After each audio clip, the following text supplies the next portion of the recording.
కురిసింది టమాటా టాటా పెండింది టక్కరి నక్క చూసింది టమాటా కసకస కొరికింది డముకు డమ మోగింది టక్కరి నక్క ఉరికింది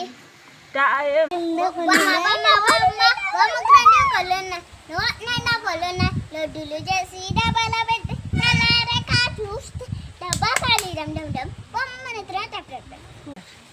చింత చెట్టు చిలకలతోటి ఏమని పలికింది చిలకల్లారా వద్దు వద్దండి కొబ్బరి చెట్టు చిలకలతోటి ఏమని పలికింది దూరం అది కొబ్బరి చెట్టు వద్దు వద్దండి చెట్టు చిలకలతో